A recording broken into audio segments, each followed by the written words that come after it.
From Troy Bond making a heckler cry. No, that was the most racist joke ever. To Joe Rogan humiliating another one in front of 2,000 people. Did no one hug you when you were little? Here are 10 times comedians made hecklers cry, starting off with Matt Rife, who in 2023 was greeted by an obnoxious heckler. Being a Virgo himself, Matt snapped back immediately. All right, let's talk to somebody who spent Valentine's Day alone. You know what's funny about this? Before I even defend myself, I don't even care. I don't even believe in this shit, but I can't let it slide. You're Aquarius? Yeah. Oh, I thought you were annoying. While Matt reduced the savageness of his jokes, Troy Bond had no problem destroying his heckler until she left the show. The heckler first got angry when Troy started with his usual political jokes. I voted for Joe Biden, but that shit didn't feel great. Felt like I was giving Grandpa the keys to the Oldsmobile and telling him to drive to California. I'm probably the most pro-anti-Trump comic out there. That You're not. Shut the up!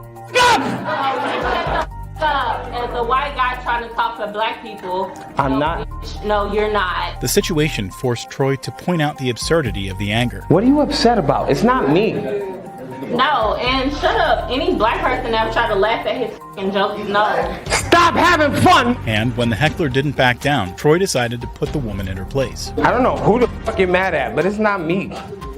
No, a white person trying to make fun of black people. See, now you're crying, and I was just trying to make you laugh. No, don't do that. Okay, I'm sorry. Now I'm gonna make fun. I was trying to be empathetic.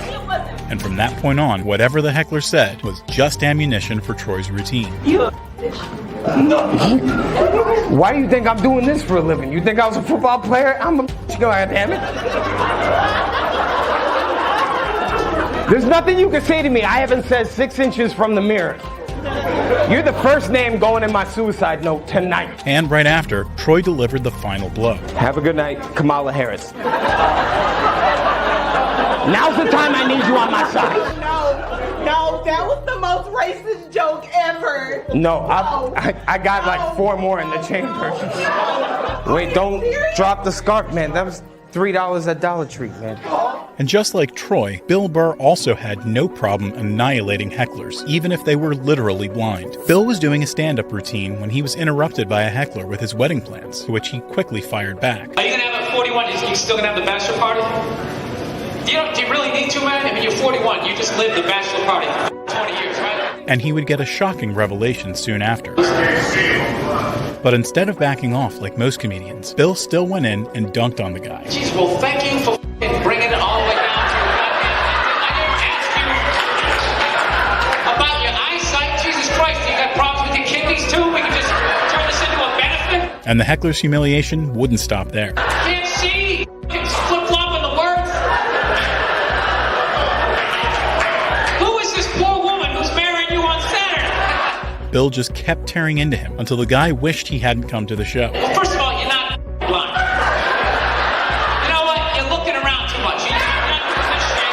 Like, first of all, you were blind. What the f*** are you looking back at him for? You need to work on your fake blind shit. And as Bill started to get suspicious, the blind guy tried to make Bill eat his words. I appreciate a good scam, man. That's something better than that. You know what I mean? There's no scam, dude. It's for real, man. What? There's no scam. There's no scam? Yeah, but I don't bring out the mind, man. You guys are all blind. But instead, Bill wiped the floor with him. I mean, you want me to bump into some I don't know what I gotta do here to prove to you that I can't see because I can't see. Jesus Christ. All right, I got it. You can't see. You proved it to me. You're blind. This woman has her hand over her mouth like I made her blind. Bill didn't tolerate heckling at all. Heckle him once, and you'd regret it. Unlike Andrew Schultz, who was heckled thrice before finally losing his cool. What's that, sweetheart?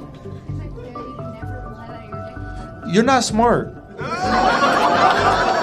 I don't think you're smart. But after the heckler's last offense, Andrew was ready to take the heckler to the cleaners. If you were smart, you would know that's what's funny about the joke. That's the exact thing that's funny about the joke. And I think your math brain isn't creative enough to understand humor. And Andrew only became more savage as the show went on. I'll give you a chance for the rest of the show to try to laugh, but if you find yourself not laughing, just know I'm not smart enough. That's what you have to remind.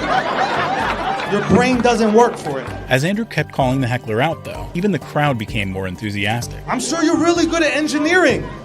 No, you're really good at engineering, ruining other people's nights.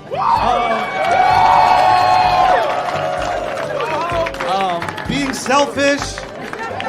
You got all those down, but humor is not for you. But when the heckler tried to avoid Andrew's gunfire by playing the victim, Andrew made sure she didn't leave the show without bullet holes. And look, there is a place to go if you don't like humor.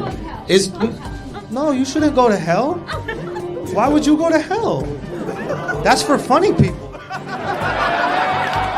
You're not gonna ruin our time in hell too? How dare you? You don't follow me to hell? Andrew's heckler only got embarrassed in front of a club, unlike this next one, who was destroyed in front of 2,000 people by Joe Rogan in his 2017 show. Hold on, wait, let's people stop cheering. Tell me what you just said. I said he's paying attention to you. Why are you yelling out like that? Did no one hug you when you were little? And Joe wasn't going to easily back off now that he had the spotlight. I tried to sort through this because you're the show. You understand that, right? Then once you turn around and look at there's 2,000 other people besides you. You know that, right? Joe's constant berating made the heckler give up. I'm just curious, why do you think it's a good idea to just yell out? Oh, now you're gonna shut up? I'll get you kicked out. You better talk to me now.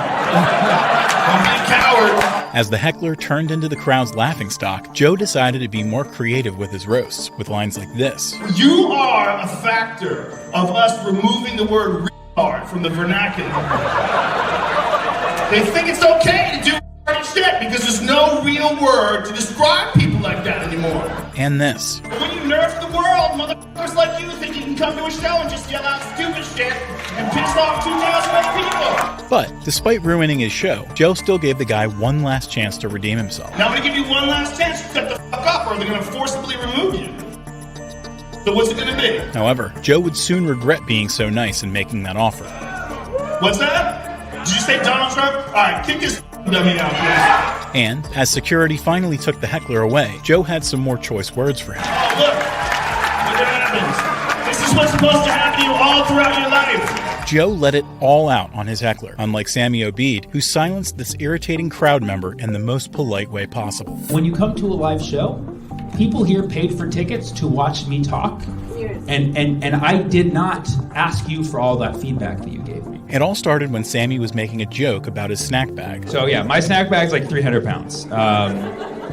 Because I add a lot of stuff to it, and I don't subtract, so the math ain't mathin', you know. But just before his joke could land, someone in his front row got offended over the pettiest thing. I have a hard time throwing away things if they're not like done. I think that's like the trauma of brown parents, you know what I mean? Like, you can't throw something away if there's like a little bit of crumbs in it, you know what I mean? So I keep looking at you. I looked at you once for the brown parents part. I only did one brown parents reference. Sammy wasted no time turning the tables on her. And you look back at me as if you don't have brown parents. You liar, okay? Pull up a picture on your phone of your white parents and show me that I'm racist, okay? But after dropping one final joke to completely invalidate her claims about racism, I totally should have looked at it, because brown parents. Like, I should have looked at this guy. Here I was, being discriminatory and not giving this guy a chance of connecting on brown parents. The heckler's narcissistic urge to interrupt the show only got worse. It's okay, because I bought your hat. I might buy it back from you, actually. Making Sammy finally reach his breaking point. No. Let me give you a piece of advice. Okay. Yeah, let me give you a piece of advice. No, please don't. People in this room are very not happy with what's going on right now. And you didn't know that until they clapped. But even after his show was almost ruined, Sammy stayed quiet and made a fool out of the heckler in the most polite way possible. You also do have to understand at the live show there's like a little bit of a barrier that needs to happen. You can't interrupt the jokes with your commentary. You know what I'm saying? Because how would I do a show if that was... Hell yeah! You didn't say any commentary until you said commentary. Instead of improving, however, the heckler chose to play the victim card. What's that? I'm an asshole. Don't turn into a 40-year-old asshole. I've been an asshole my whole life, okay? The heckler was eventually forced to leave, but she couldn't help pollute the show one last time. I'm gonna get a really bad Yelp review tonight. She was already starting to write it. She pulled out her phone. She's like, how can I let the world know You don't stop. The persistence. Sammy tried his best to stay polite with his heckler, but Jimmy Carr didn't bother holding back when he roasted not one, but 4 hecklers in a single routine in his 2020 show. Why don't we have a proper heckle amnesty? If you would like to have a heckle, this would be the ideal time. Not... I look like I pig. Do I still owe your mum money? Is she annoyed, is she? Another guy would soon try his luck against Jimmy and suffer the same sorry fate. Your partner thinks I'm too crude. So if she's been brought along to the show and it's not for her. Are you going to make it up to her somehow later on? Maybe pop a thumb in her ass while you're f***ing her? But that wouldn't be the last of Jimmy's hecklers. When does the comedy start? It's a classic. And in order to make a proper comeback, Jimmy decided to extract some more information. What's your name, sir? Like shoe rack, you're called Rack.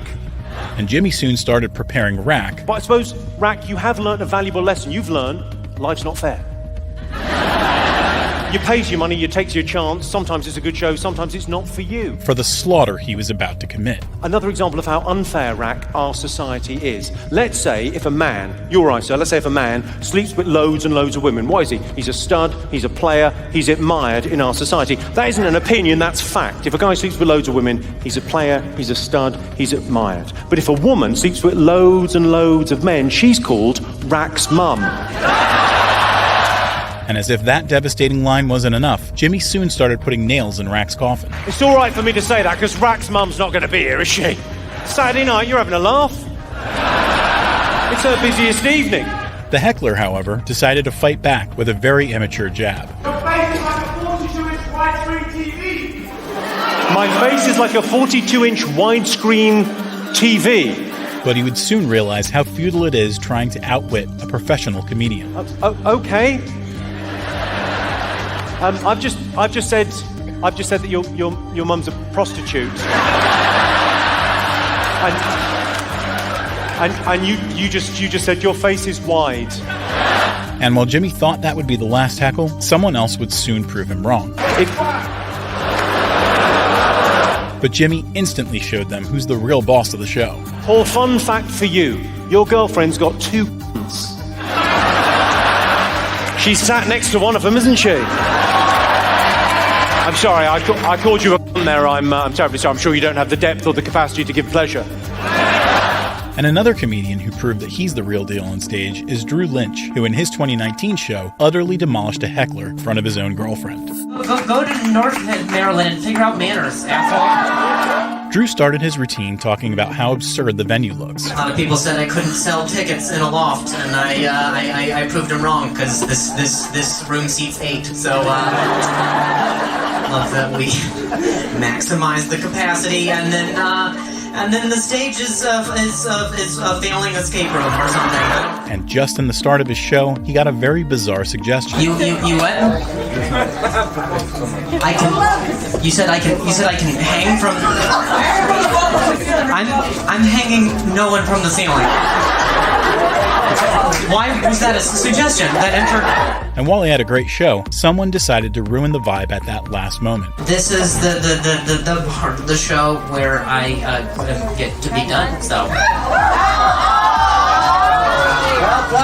that you said about time. Then why the tits are you here?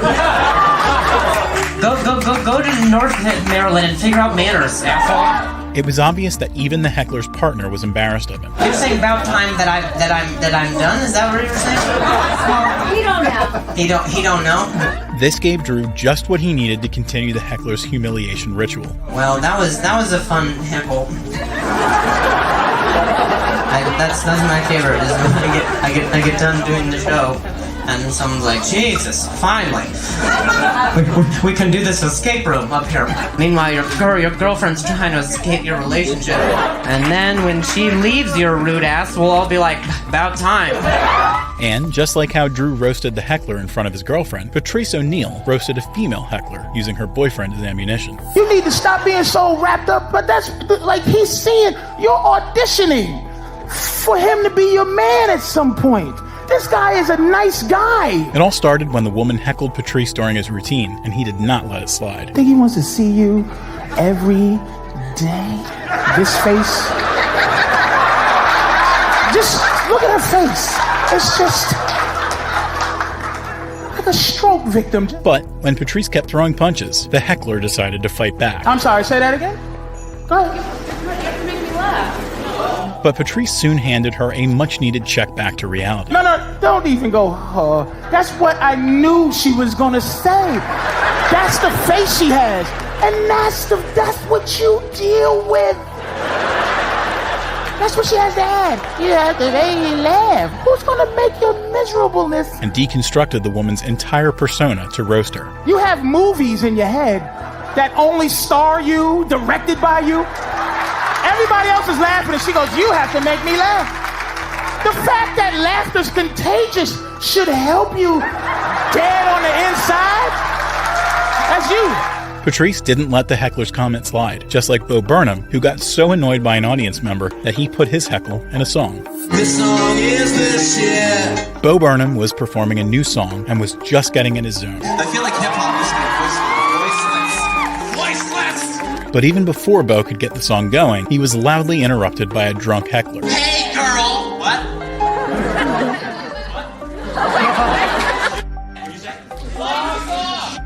Your song is the shit. This stop was worth it. But instead of getting swayed, Bo used the heckler to improve his performance instead. I appreciate it, man. All right. These are the weirdest heckler interactions that I've had. You're doing a really good job, in my opinion. Eat it. But he did make sure to express his true feelings before continuing on with the song. Thank you very much. All right, it's over now, man. Your 15 minutes ended 15 minutes ago. And ensured the heckler was parodied in his performance. Make a fella say, oh, oh, oh, oh, oh, oh. This song is the shit.